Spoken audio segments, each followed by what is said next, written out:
সারা দেশে কমছে তাপমাত্রা, বাড়ছে শীতের প্রকোপ। আবহাওয়ার পরিস্থিতির সবশেষ খবর জানাতে সরাসরি যাচ্ছি সহকর্মী রাকিব হাসানের কাছে। তিনি আছেন আবহাওয়া অধিদপ্তর আগারগাঁওয়ে।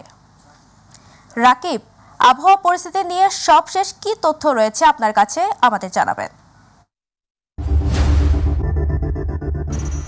ধন্যবাদ তাবাসসুম আপনাকে। আসলে আপনি যে কথাটি বলছিলেন যে আমরা যতটুকু জানতে পেরেছি যে উত্তরের জেলা পঞ্চগড়ে কিন্তু এখন সর্বনিম্ন তাপমাত্রা রেকর্ড করা হয়েছে, যেটি 8.4 ডিগ্রি সেলসিয়াস। আমরা এই বিষয়টি নিয়ে কিন্তু কথা বলেছিলাম। এখন আবহাওয়া অধিদপ্তরের যে পরিচালক রয়েছেন তিনি আমাদেরকে, একজন আবহাওয়াবিদ, তিনি আমাদেরকে এই বিষয়টি জানিয়েছেন যে এই তাপমাত্রা কিন্তু আগামী আরও 2 দিন কমার সম্ভাবনা রয়েছে। বিশেষ করে আগামী 2 দিন পর আবার তাপমাত্রা বাড়তে পারে।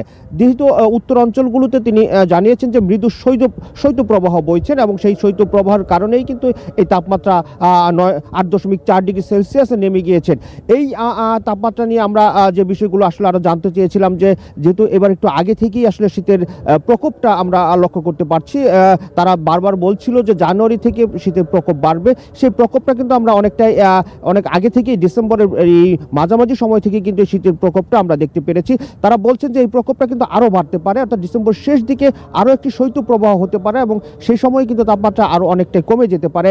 এছাড়া সারা দেশের যে তাপমাত্রা তিনি আমাদেরকে জানিয়েছেন যে অন্যান্য জেলাগুলো, বিশেষ করে উত্তরাঞ্চলের জেলাগুলোতে জানুয়ারি থেকে আরও তীব্র শীত অনুভূত হবে এবং রাত এবং দিনের তাপমাত্রা আরও অনেকটাই কমে যাবে। আমরা যদি রাজধানীর কথা বলি, যে রাজধানীতেও কিন্তু এবার একটু আগে থেকেই শীতের প্রকোপ আমরা দেখতে পেয়েছি, যে আসলে ঠান্ডা অনেকটাই পড়েছে, রাত এবং দিনের তাপমাত্রা কিন্তু কমেছে। এই তাপমাত্রা কিন্তু জানুয়ারির প্রথম দিকে আর অনেকটাই কমে যাবে। তবে এখনও পর্যন্ত রাজধানীর শৈত্যপ্রবাহের কোনো সম্ভাবনা নেই, তবে তাপমাত্রা 10 ডিগ্রি সেলসিয়াসের কাছাকাছি চলে আসতে পারে বলে ধারণা করা হচ্ছে। এবার কুয়াশার বিষয়টি তিনি জানিয়েছেন যে বিগত বছরের তুলনায় এবছর কিন্তু কুয়াশার পরিমাণও অনেকটাই বেড়ে যাবে এবং সে কারণে কিন্তু কারণ অনেকটাই তিনি দায়ী করছেন জলবায়ুকে। তিনি যে বায়ু দূষণের যে বিষয়গুলো রয়েছে, বায়ুতে যে ধূলি দূষণ রয়েছে, সেই দূষণের কারণেই কিন্তু এই জলবায়ুর প্রকোপটা বাড়ছে এবং জলবায়ু প্রকোপের কারণেই কিন্তু কুয়াশা আরও ঘন হয়ে যাচ্ছেন এবং কুয়াশা দীর্ঘস্থায়ী হচ্ছেন এবং রাত এবং দিনেই কিন্তু প্রচণ্ড এই কুয়াশাগুলো থাকছে। তো সবকিছু মিলিয়ে যদি আমরা বলি যে উত্তরাঞ্চলের তাপমাত্রা কিন্তু এই বছরের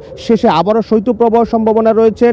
বিশেষ করে পঞ্চগড়, রাজশাহী সহ এই চুয়াডাঙ্গার এই জেলাগুলোতে কিন্তু শৈত্যপ্রবাহ বাড়তে পারে, তাপমাত্রা বাড়তে পারে, তাপমাত্রা কমতে পারে।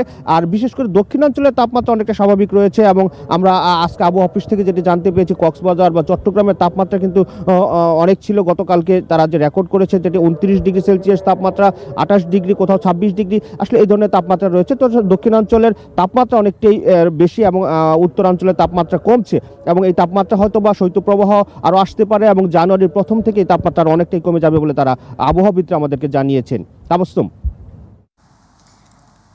রাকিব, আপনাকে ধন্যবাদ। দর্শক, আবহাওয়া অধিদপ্তর আগারগাঁও থেকে আবহাওয়ার পরিস্থিতির সবশেষ খবর জানাচ্ছিল আমাদের সহকর্মী রাকিব হাসান।